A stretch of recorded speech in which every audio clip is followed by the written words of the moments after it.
This is not a law firm. We're a marketing company that practices law. Somebody comes into your office, they've seen your videos, they've read your reviews. There was a time before you didn't have all that stuff. What was it like then, and what's it like now that you've done all this and you've created all this goodwill in the community? There's probably people watching right now that are saying, yeah, this is all great, but I have to run a law firm. How did you structure your business and structure your firm so that you could focus on the working on the business rather than the working in the business? I think the key to it, and I've got one word, and that is...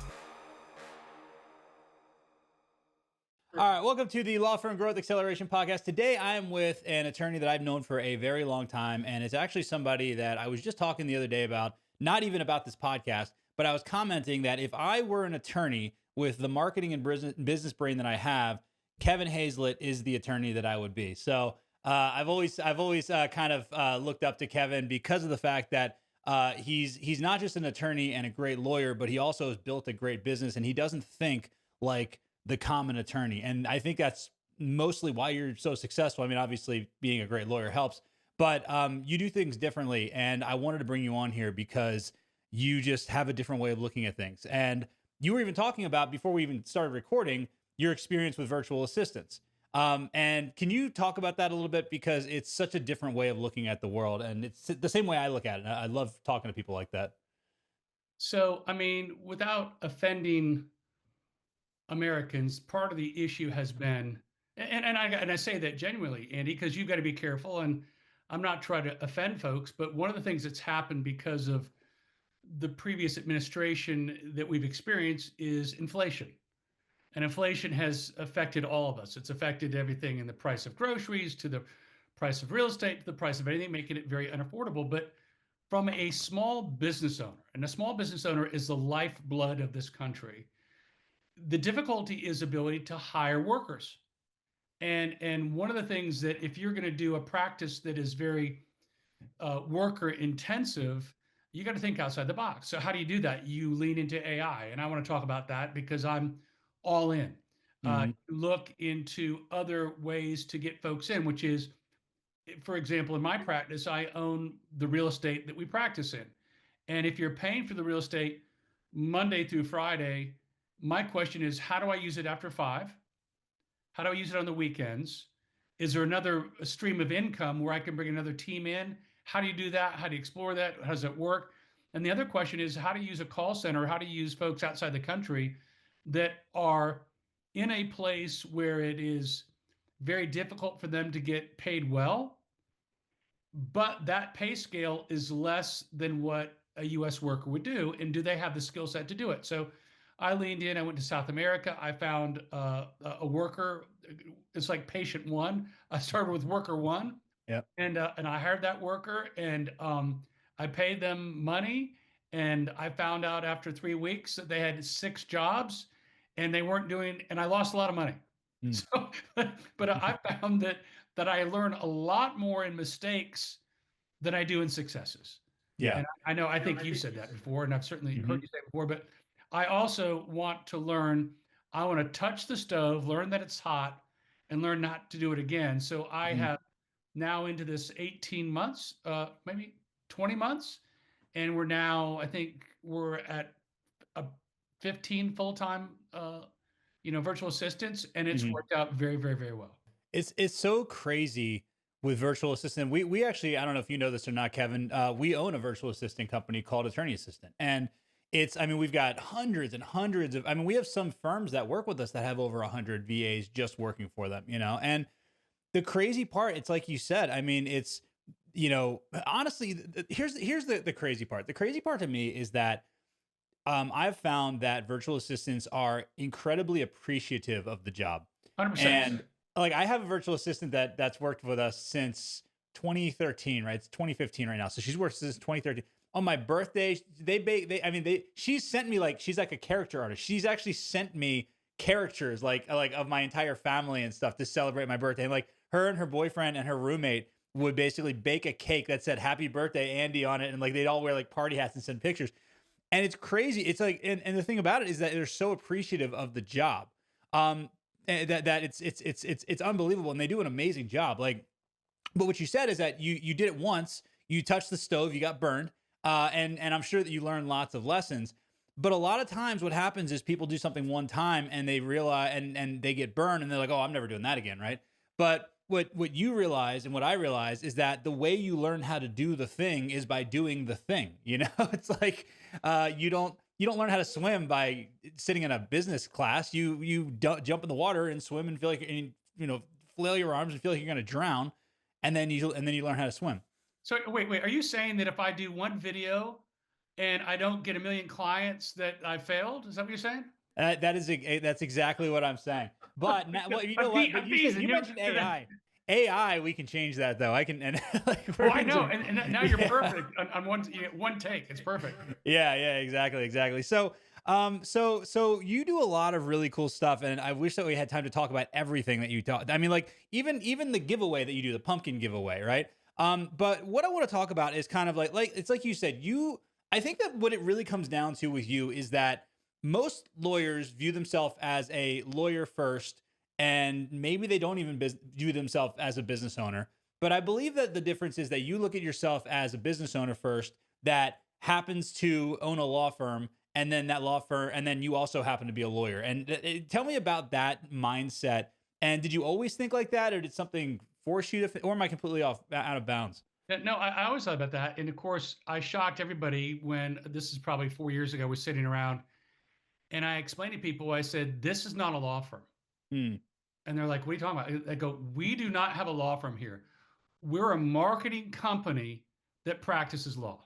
Hmm. I said, if you don't understand that, then you're not going to make it in the business. We're not Yeah. going to make it in the business. If you're not leaned into now it's AI, if you didn't lean into the internet, if you didn't lean into Google, if you didn't understand everything about GMB, if you don't know every minutia detail about GMB, you're leaving millions on the table, period. Hmm.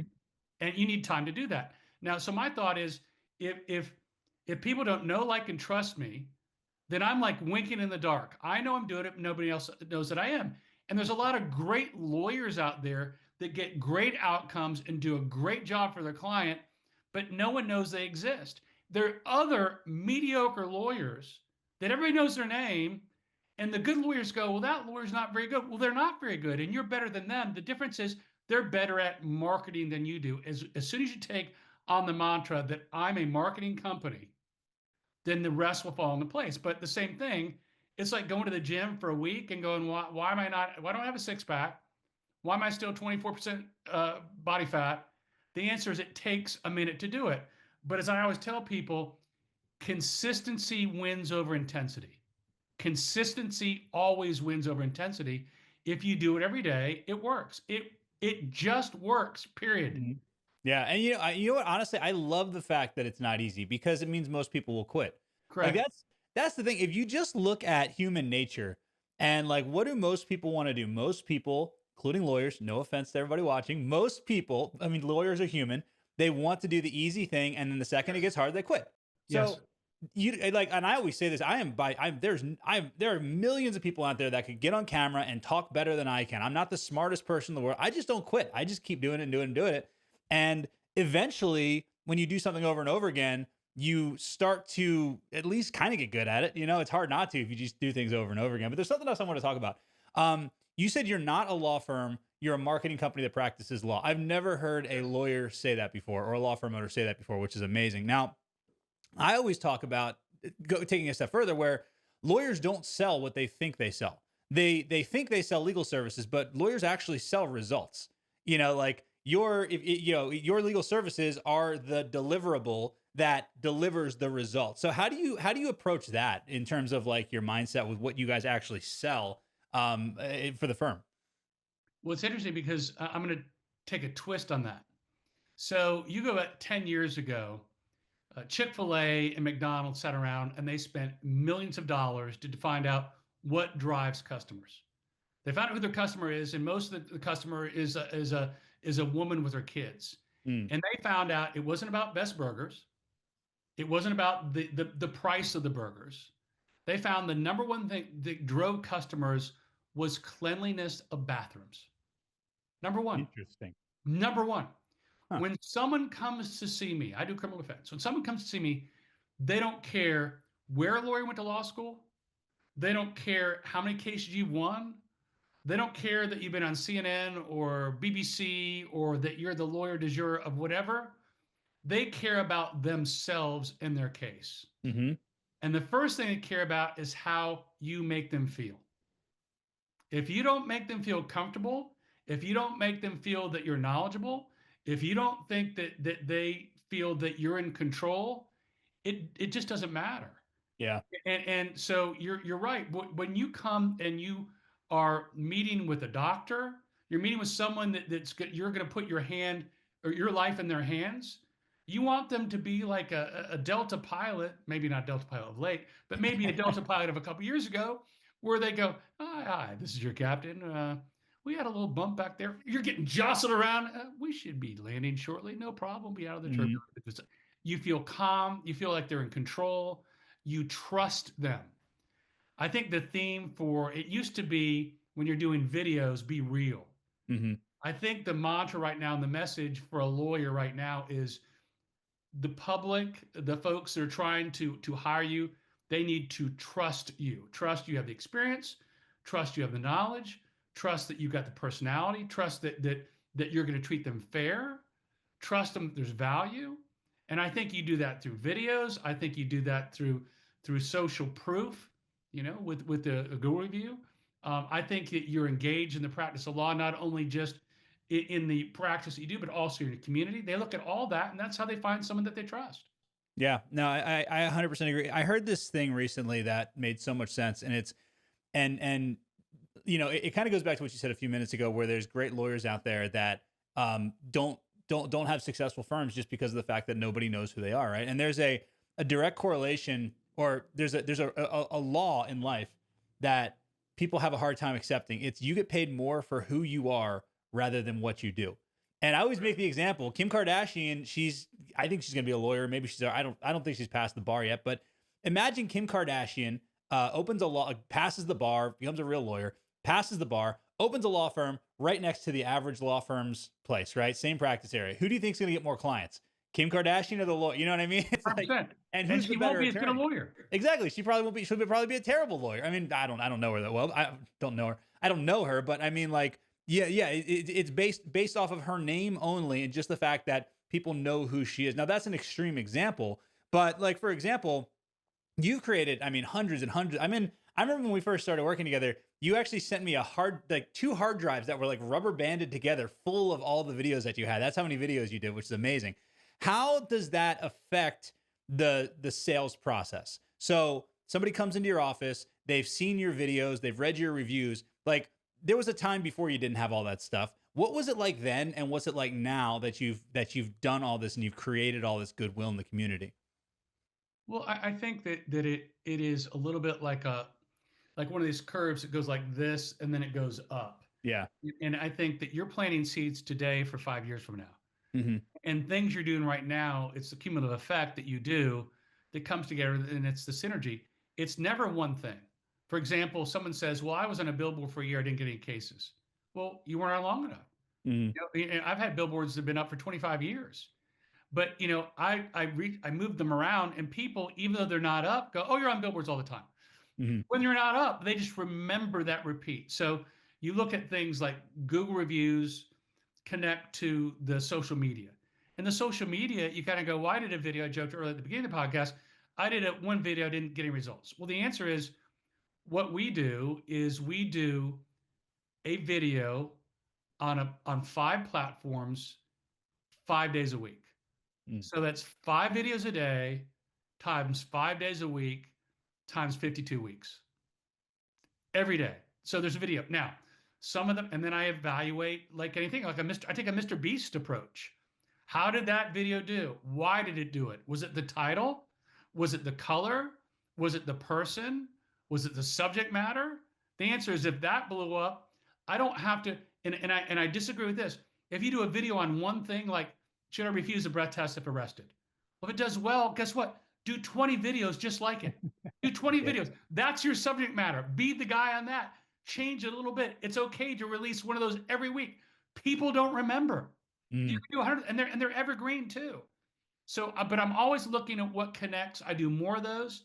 I try to do, but so the answer is you got to do videos, and it's easy to do right now in the AI age. If you can't do a video every day, you can do it. It's easy. There's 100 different platforms that will release it for you. Um, you can do. What platform do you guys use to release your videos? You mean for our internal marketing videos or for our clients? You said, I mean, no Oh, okay. one. Good. Who do you guys use? Well, we use YouTube, we use TikTok, we use Instagram. But when you schedule them, do you use a scheduler? Well, we have a person in house that does it for us. But I use a So we use scheduler. we use the other AI, which is actual intelligence. Well, but I use an AI, app. Yeah, We schedule ours in 30 days out, so there we find out, like, when are most folks on social media. We deliver it then. yeah, It's done 30 days. So I set a calendar for 30 days, set it and forget it. It's yeah. all going out automatically. And then I started doing the other thing I started doing is we've been doing it for a while, but we're doing much better newsletters. I send a newsletter out. We've gotten out 78,000 people in our MailChimp. Mhm. So they get a newsletter and something that's very interesting. I attach a video to it. That goes out every 3 weeks. Yeah. So when you say there's not one thing, but I think it's a combination of doing a newsletter, easy to do. With AI, it writes itself. Social media posts, easy to do. You can get a college student to do it for you. You can do it yourself. AI can make the videos. You can do it yourself. You can do it with your own phone. It works out fine. It's very real. It's great. You can get someone to edit those videos pretty inexpensively. But you do all those things, plus you live on your GMB site. You get that optimized. Hmm. Even if you didn't at a horrible website, you're still going to do well. Yeah, for sure. Now, one thing we're talking about is we're talking about doing a lot of activities, marketing wise, right? But there's probably people watching right now that are saying, "Yeah, this is all great, but I have to run a law firm," right? So how? Because you don't just end up in the situation you're in by accident, right? I always somebody said one time like nobody got rich by accident, right?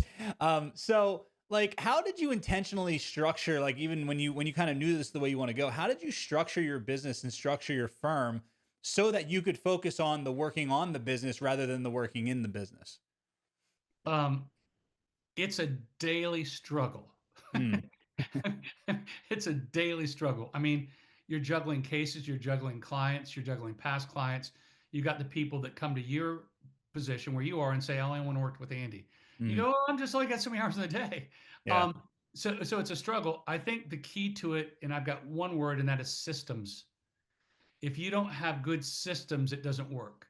Hmm. You've got to work really hard to put those systems in place, whether it's someone that you pay to post videos, whether it's someone that you pay when you get a Google review to make sure that every Google review is responded to, whether it's someone that you pay that's going to work on your emails, on your email campaign, or put together your newsletter, or put together a social. Now, you don't have to do a big social event. I don't care what kind of law you're in. You can do something where you sponsor an event that costs you $500 and people come in and speak. You send out an invite on Facebook, people coming in. If they're giving free legal advice, people will do it. Do this. Get a tent. Go down to the sporting goods store. Get a tent. Go to a local market. Rent a space for $25, and put up a sign that says "Ask a lawyer." That's a good Literally idea. sit there. Yeah. Hundreds of people will come to you. Now, Yeah. two things are going to happen. 99% of the questions you don't know the answer. Hmm. But guess what? Within a short amount of time, you're going to go, "Well, I got a wills and trust guy. Go see Sue. Oh, Hmm. yeah, there's a tax guy. Go see Bjorn." Oh, Yeah. and then you've got a referral network. And then you go to these people. "Hey, I'm referring to you cases every weekend because I'm at the farmer's market spending 3 or 4 hours in the sun." But you're going to meet people. And sure enough, what's going to happen is one of those guys you meet in the market, they're going to have a PI case. Yeah. They're going to have a nephew who's arrested. You Hmm. will always get the ROI back, but you've got now a network of people to refer stuff. And that's just like an easy thing to do. It's very, very inexpensive. Yeah. But There's so many ideas you you've got to given want me. to do it though, Andy. You got to want to do it. The other idea that you gave me that I love, and I still tell this idea, is everywhere you go, you leave 2 business cards. Just because Yes. people don't, you never know who's going to need a lawyer, And the Yeah. cool thing is that a lot of times the tent idea, I think the simplicity of the tent idea that so many people miss. I mean, how many times have you been to a farmer's market, or they do those Saturday morning markets and stuff like that, right? And there's maybe a lawyer set up, but it'll be like John Smith, estate planning attorney, instead of a sign that says, ask me how you can make sure that if you die, the government doesn't take your stuff. It's like talking about, again, there's the thing that they actually want that maybe they weren't even thinking about, because nobody thinks, I don't need an estate plan. I'm alive. You know what I mean? I'm not old. I'm not rich. But they weren't even thinking about the fact that they need that the government could take their stuff if they die. But same thing, it's the benefit. Ask a lawyer, and it's like all these little tweaks that are just really smart, and they make a huge difference. I love it. It's simple, simple, simple. If you died tomorrow, who would get your stuff and how much would the government get? Exactly. How That's much would it. the I mean, government take? that's it. And if you don't know the answer, you need to. Yeah. That's not that simple. You write it on a board, costs you $3 with a marker. Yep. Guarantee you, people would be lined up to talk to you. Yeah, yeah, exactly.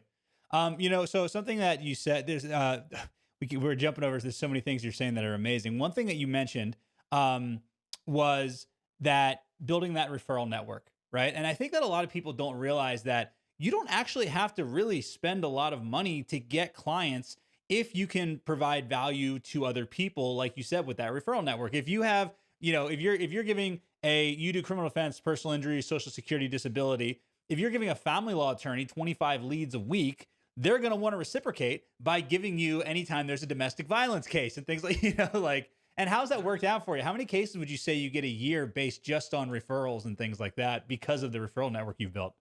Hundreds. Hundreds and hundreds and hundreds. Yeah. And then the other thing is, though, you need to do this. You need to find a connection to someone that you can send those cases to that like, and trust. It's going to do a good job for the folks you send them. Hmm. But the second thing is, this happens. You send a family law lawyer. You send them 100 cases in a quarter, and you get one case back. Then it's a conversation, maybe a Hmm. difficult one. Hey, Andy, I've sent you 100 cases. You sent me one case back. I really appreciate it. They're wonderful people. Here's what I need to hear from you. Do you have the opportunity to send more than one? Because if you don't, love you. You do great work. I got to find someone that I build a business relationship with. Yeah. I'll still send you some cases, but I need some love and I'm not feeling the Hmm. love. That's a simple conversation. It's not difficult Yeah. because you will find someone who sees the world the way that you do. Hmm. And then you're going to go, okay, and get some back. But if you're sending wills and trust out, family law cases out, whatever else out, medical malpractice, we don't do that kind of work. Hmm. Then you want to get some stuff back. Now you're going to get it back in two forms: one, a referral fee, keep track of those because you can get paid, and secondly, on cases back. And it Yeah. doesn't take that long. And the more, like we use a farmer's market situation or anything else, the more cases you've got coming in that you don't do, those aren't garbage. Those are opportunities for you to connect with other people, to Yeah. get referral sources for what you do. Yeah, no, absolutely. Now, one thing that you mentioned in terms of kind of building all these systems together is you mentioned systems and you mentioned find a person to do this, find a person to do this, find a person to do this, right? Now, obviously, there's the marketing side, but then there's also the law firm side, right? You got to have Yes. great administrative assistants, you got to have Yes. associate attorneys, you got to have Yes. paralegals. How do you find those people? Like, what is your practice of attracting people to you so that you can hire, and you got to have good employees too. You can't just hire anyone off the street, right? So how do you attract amazing people? Well, I think you provide them with a great place to work. Mm, And sometimes my perception of a great place to work is not their perception of a great place to work. And I think it's more than money. One of the things that we do, which we started during COVID and we've continued, is that every Friday we shut down at 2 o'clock or 2:30. mm, And that's a value add. And the idea is that we also ask our employees to stay on track with Google reviews. So when a client has a great experience, we ask them to keep track of that. Provided we're on track with our Google reviews, employees get off early. We started that about 8 months ago. mhm. I thought maybe that people wouldn't embrace it. They've loved it. They've been part of the process. I'm happy to, because that's an extra 2 weeks off a year. Yeah. And I think it's great. And we want to do that. Now, I think that I'm constantly working on what we can do better for our employees. Obviously, everybody wants more money. That's number one, and you can do that to the extent that you have money coming in. The second thing you can do is provide lunches, provide experiences, to provide other things. And I want to what we used to do, which I want to get back to. We used to have, for example, every quarter a day where we took off. We cleaned our office on a Friday morning and went and played softball. Now we've not done that in a while, but I want to bring some of that back because Yeah. that brings that camaraderie to the office. And Yeah. listen, I know I can do better. I want to do better, make that better. I think it's hard to find good employees. When you find good employees, you want to retain good employees. Hmm. Um, and then it's interesting because when you have a good relationship with your employees, your business prospers. Yeah. But I will say that I feel like it's been the hardest over the last 3 years to find and retain good employees because I think there's a lot of choices out there. A lot of people want to work from home. We don't offer that, Hmm. that ability at our place. And I think for a while I was trying to hire people from places that allowed them to work from home versus being in an office. But I think that's changed a little bit. So I think there's more opportunities for employers to find good people out there. Yeah, no, absolutely. I always tell people you got to look inward first because at the end of the day, I ask the question, I'm like, what would make somebody want to dedicate 40 hours of their life every single week? Like, it's only 168 hours in a week, right? What would make somebody dedicate 25% of that to building your dream? And if you don't have an answer and a good reason that they would actually want to do that, then you're not going to attract great people because I always use the Tom Brady example. When Tom Brady left the Patriots and he went to the Bucks. First, he went to the Broncos and he interviewed there, and then he went to the Dolphins, and then he went to the Bucks, and probably a couple other places. And I would say, do you think they were interviewing him or he was interviewing them?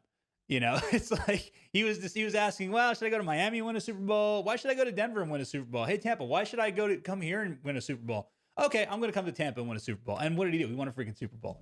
So it just shows. One of the interesting things about in his contract negotiation is that he put in his contract before he signed with the Bucks. Obviously, I'm a huge Bucks fan. Hmm. Is that he wanted access to all the personal cell phones of every single person in the organization. Hmm. They go, we don't do that. There's some privacy issues. He goes, well, that's my deal. Interesting. So they agreed, and he got the personal cell phone numbers of everybody in the organization. So when he started, before he started, he sent every one of them a personal text, not a group text, a Hmm. personal text. Hey, Andy, Tom here. Can't wait to work with you. I'm so Wow. excited. I want to tell you right now, we're together. We're going to build a team that's going to go all the way through. I mean, he That's literally texts crazy. his people. Is that a true story? I've never heard that True before. story. True Wow, story. that's amazing. And you know what But else is but cool? but Oh, but, sorry. Go but ahead. Go ahead. how about this? He meant it. How Yeah. about it was authentic? Let's talk about law firm. He was real and he created trust. Yeah. The same thing we talk about law is the same thing for NFL football. Yeah. And you know what else he did? He brought other A players with him. Who else? I mean, Gronk came with him. Richard Sherman came with him. Yes. Antonio Brown came with. I mean, like that's the thing is that A players want to work with other A players. So Yes. it's when you look inward, it really makes a difference. So Kevin, I honestly I could sit here and talk to you for another 2 hours because there's so much great stuff. So we have to do this again for a longer period of time. But listen, thank you so much for hanging out with us. If you found value in this podcast, here's one way I can help your firm right now. What if you could take all of our knowledge and experience helping law firms grow and use it to create a custom growth plan for your firm? I want to give you something special. I want to give you a free law firm 360-degree analysis. We usually charge $499 for this call, but you'll get it for free since you're committed to growth. Our team will walk you through the 4 steps of the law firm growth acceleration model and give you opportunities and fixes to grow your firm faster based on what we've learned across hundreds and hundreds of the fastest growing law firms in North America. Go to smbteam.com/360 to get your free analysis today.